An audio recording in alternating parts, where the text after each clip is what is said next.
I spend most of my day trying to go through all the different categories and subcategories of permanent residence and temporary visas and trying to figure out what can work for different people if possible, and trying to figure out a pattern so that they can be on a series of temporary visas and move on toward permanent residence or move out of undocumented status.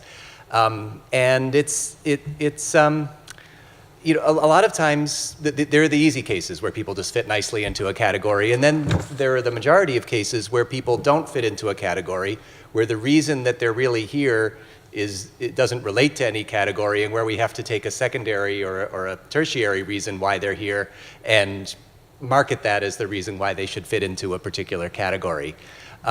If you look back at the immigration history, and I'll just do this really quickly. You probably all know, because people talk about it, that there's been a pattern of waves of immigration. My grandparents came here in the early 1900s, and then after that they talk about pulling up back the drawbridge, or there's a backlash, and I think that's the little bit of the time period that we're living in. There were per country quotas, which were very restrictionist up through the 1950s. In the 1960s, there was an effort to, as part of the civil rights movement, to try to change this and make it more even, find ways that not just Europeans will be able to come in. But through some political wrangling, what happened was we ended up with the Immigration Act of 1964, which is what we have now. And basically what it does is it says about 2/3 of the green cards, which is permanent residents, immigrants who come here, will be family relationships. And that sounded good. And I think the original idea was to try to keep the country looking the same way it was. Who's going to have family here? It's the people who are already here. At that point, 90% of people were Caucasians. And then about 16% were based on work, on sponsorship by an employer, and then you had the rest, the refugees, the asylees, and so forth. What that did, it was a big step forward from these rigid per country limits that really kept out the third world, but it set up a situation where you don't have enough visas, the economy doesn't have enough visas to do what it wants to do. So if only 16% of 140,000 green cards are going to people because of their job skills, and the economy has grown tremendously since the 1960s, where are people going to come from? And so it was part of the driver that brought millions and millions of people here, undocumented, and others trying to come in with visas. And it sort of brought us to where we are today, where you have people who are doing jobs, but there is no category for them. And so what we do, one by one, because only Congress can fix the problem on a big picture scale, is to try to meet with every individual, and I know you do this, and a lot of other great organizations do this, and try to figure out, okay, let's do a history, like a doctor doing a history. Have you ever been a victim of or witness to a serious crime in the US? Well, that's a category. Do you have any family here? Has anything ever been filed for you? Are you afraid to go home? Are you a victim of domestic violence? What kind of job skills do you have? And we try to set up a plan, and sometimes it's a very long-term plan, but that is really the system that we're facing.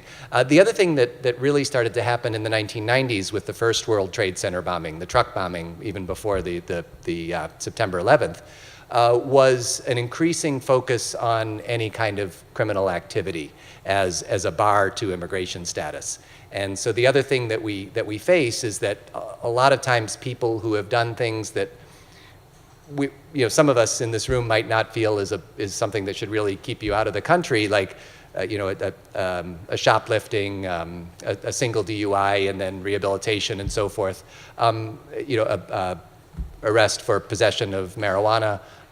That under federal law can be something that we may not be able to do anything about. So the criminal issues have become much more serious and a much bigger bar to trying to move forward.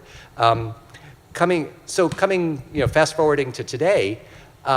We compound these challenges of trying to fit people into different categories with a political climate that's really creating a lot of fear. And I would say that since the election, about half of the calls I get, just from not from clients, but just from people, are people who really, as far as I'm concerned, don't have anything to worry about. But people are scared. There's so much rhetoric, and they just don't know what to do. There are people who are calling who say, American citizens even, is it okay to travel? Will I get stopped at the border? Will I get back in? Can the immigration service, search my laptop, which they can actually, and so forth. So I think a lot of what we're trying to do now is get good information out. That's where I'm hoping that, any of you interacting with immigrants who don't really understand their legal status, who've never gotten good advice, should come talk to somebody. There are great nonprofit organizations. There's a website, immigrationlawhelp.org. It's just what it sounds like, immigrationlawhelp.org, that has a list of accredited agencies by state, and any of them can do a good job without charging. And so what we'd like to do is try to help people get good information, figure out a plan, and understand what to worry about and what not to worry about. The other, I think just because it's in the news, I'll say that the